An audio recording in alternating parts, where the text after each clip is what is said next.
So glaucoma வந்து கண் அழுத்த நோய். ஸோ இந்த கண் அழுத்த நோயில என்ன ஆகும்னா ஐ ப்ரெஷர் இன்க்ரீஸ் ஆகிறப்போ கண்ணோட நரம்பு வந்து பாதிப்பாகும். ஸோ இந்த பாதிப்பு வரும்போது அவங்களுக்கு சுத்து பார்வை கொஞ்சம் கொஞ்சமா குறைஞ்சு டனல் விஷன் மாதிரி ஆயிடும். ஸோ கடைசி அந்த டனல் விஷன் வர்ற வரைக்கும் அவங்களுக்கு சிம்டம்ஸ் இருக்காது. அதனாலதான் சைலண்ட் தீஃப் ஆஃப் விஷன் அப்படின்னு சொல்றது. ஸோ இந்த சிம்டம்ஸ் இல்லாத வரைக்கும் அவங்க வரப்போறது இல்லை. எப்போ சிம்டம்ஸ் வருதோ அது ட்ரீட் பண்ணினாலும் அந்த whatever we have loss is loss. So இது வந்து ரொம்ப ரொம்ப இம்பார்ட்டன்ட். அண்ட் அது மட்டும் இல்லாம glaucoma can run in families. So ஒருத்தருக்கு அப்பாக்கு இருக்கு, பிரதருக்கு இருக்குன்னா மற்றவங்களுக்கும் வர்றதுக்கு பாசிபிலிட்டி இருக்கு.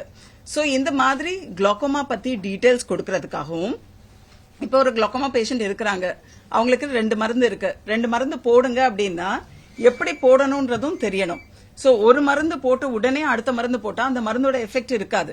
சோ அந்த மருந்து போடுறதுல இருந்து எல்லாமே we will be explaining in the glaucoma summit.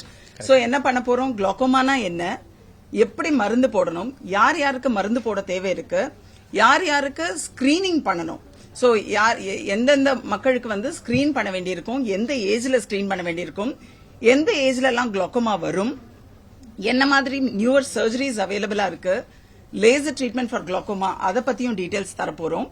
அது மட்டும் இல்லாம நம்மளுக்கு வந்து ஒருவேளை பேஷண்ட்டுக்கு வந்து ரொம்ப அட்வான்ஸ் ஸ்டேஜ்ல வந்திருக்காங்க, அவங்களுக்கு விஷனே போயாச்சு, விஷன் அதை ரிவைவ் பண்ண முடியாது.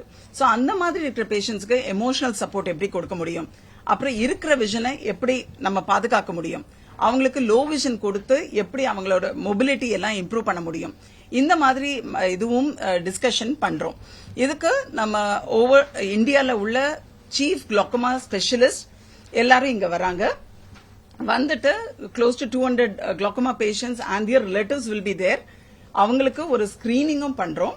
பண்ணிட்டு அதுக்கப்புறம் இவங்க வந்து எல்லாரும் முதல்ல ஒரு பகுதியா பிரிச்சு குளோக்கோமானா என்ன, எப்படி மருந்து போடணும் எல்லாம் வந்து we will have a discussion.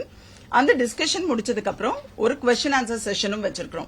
So சில டைம் நம்மளுக்கு டவுட் வராது, பட் இன்னொருத்தவங்க டவுட் கேட்கறப்பதான் ஓ இந்த ப்ராப்ளம் எனக்கும் இருக்கே, என்ன பண்ணணும் அப்படின்றது தெரியும்.